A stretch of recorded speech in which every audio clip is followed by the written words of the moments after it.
one God.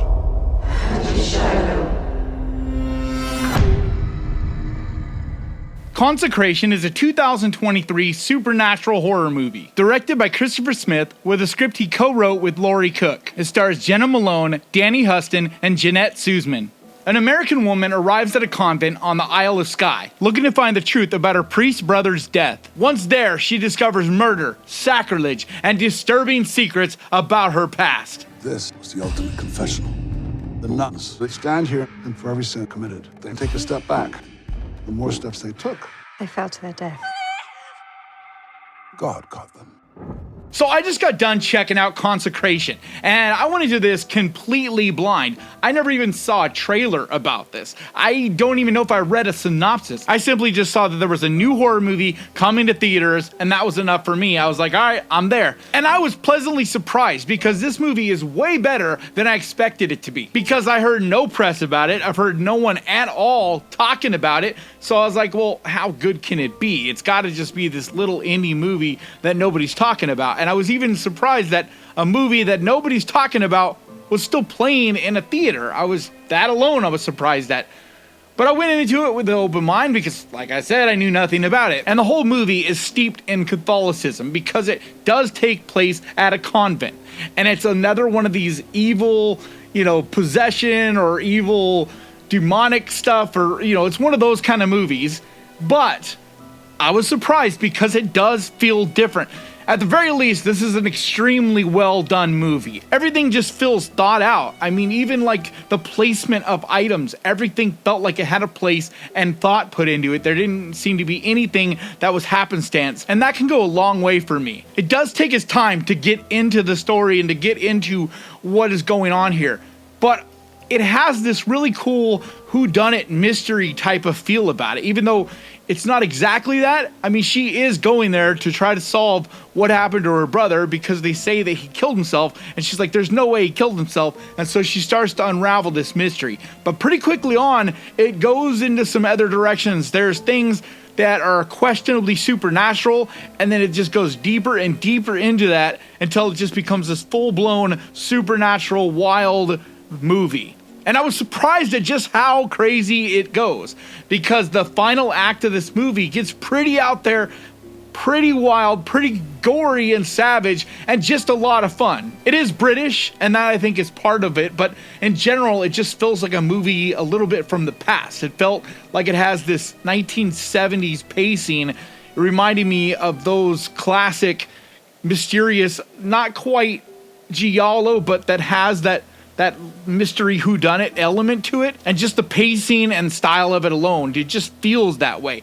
But yet it still feels fresh and new and modern. It doesn't at all feel like they're trying too hard, like they're trying to be one of those movies. It feels more like it just naturally is inspired by things like that, and so it naturally goes down that path. It has this real gloomy, dark, uncomfortable look to the whole thing. Just the color grade and everything feels cold and awkward and uncomfortable, which is the way I've felt in a lot of Catholic churches. I'm not trying to bag on Catholics or whatever, but just some of these older churches have this very ice cold, unwelcoming, kind of creepy feel to them, and this movie really plays up on that. On top of all that, everybody feels like they're a suspect in this. Everyone feels like they're not quite right. And eventually you get to the point where you understand what is going on, and you realize, yeah, none of them are right. But it does play with you some, because what you think is going on, it does kind of flip that.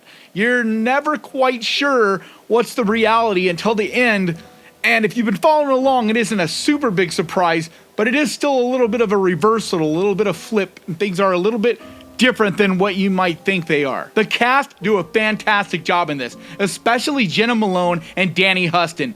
Those two are just absolutely captivating. And like I said, it does take its time to get going, but if you're patient and you wait it out, and it's probably 20-30 minutes of it being just a little bit slow, I found myself just completely engrossed into this and just really having a good time with it. But that being said, it is never one of those super fast-paced, wild movies. It does get pretty crazy towards the end, but even then, it's just not that type of movie. It's much more of that I don't know, slower pacing, not quite a slow burn, but just kind of like these classic movies from, you know, the 70s and 80s that just kind of have this flow to them that I really appreciate, I really like. But if you're younger, you might not quite get on the same level with that, and then, you know, may not be your thing. And there's no shame in that. I mean, to each is their own. It takes time, to be honest, to appreciate a lot of these different genres of horror. It's taken me a lifetime to appreciate slow burn horror and you know, wild, gory horror and just the gambit of stuff, because I've reached a point now where I can appreciate and enjoy pretty much every type of horror movie. And there was definitely a time when I didn't feel that way. So if you're not into that type of movie, into the 70s and 80s, slow burn, mysterious, whodunit type of films, then, you know, that's fine. Like, this just not maybe for you. But I even appreciated the soundtrack. Even the soundtrack just has this gloomy, atmospheric feel to it that feels like a bygone era in a lot of ways. But yet it doesn't feel like an old movie. And that's the thing that I thought was so cool, is you're watching this and it has that classic type of feel, but yet at the same time, it doesn't feel like they're trying to make a movie from that era. And I really appreciate that. I feel like that's the harder thing to do. It's one thing to just be a copycat and just simply copy that aesthetic and make a movie that's imitating that. It's another thing to make a modern movie with modern, you know, techniques. And there's actually a few camera shots and things in general. I really appreciated the cinematography in this, but they do some pretty cool techniques that I know are very current techniques, things that have only been recently done. Especially there's some mirroring effects towards earlier in the movie that I just watched a whole thing about on how it's done, shooting somebody in a mirror without seeing the camera and just the way they do it. And they do it spot on in this, exactly like I saw done in a few of these other movies. And it's a pretty new technique. So they're using modern techniques. They're using modern sensibilities and skill, yet it still has that kind of classic feel. And I thought that was really cool and refreshing in a lot of ways. But the way this movie closes, it gets so intense and you just feel completely engulfed and sucked into it. I had a blast with this movie. It's not like a perfect movie. It's not a game changer movie. It's not one that I'm saying, get out to a theater now and see. But for a little indie movie, I was really surprised, especially for one that you're not hearing any buzz about at all. So if that sounds like your type of movie, then definitely while it's in theaters, get out there and see it. But for the rest of you guys, this is going to be on Shudder because it is produced by Shudder. In the credits, it says Shudder. So that means, you know, in the next couple months, look for it on Shudder. I think you're going to really enjoy it. So definitely my recommendation is probably wait for Shudder, but definitely check it out then. All right, guys, that's going to do it for me today. Thank you so much for watching. I want to give a huge, massive, enormous thank you to the Ghost Pirate Army, to you guys over on Patreon, and also to the channel members, because you guys are growing and growing as well, and you're part of the Ghost Pirate Army. But if you would like to help support this channel, there's a link down in the description of how you can go over to Patreon and sign up for as little as $1 a month.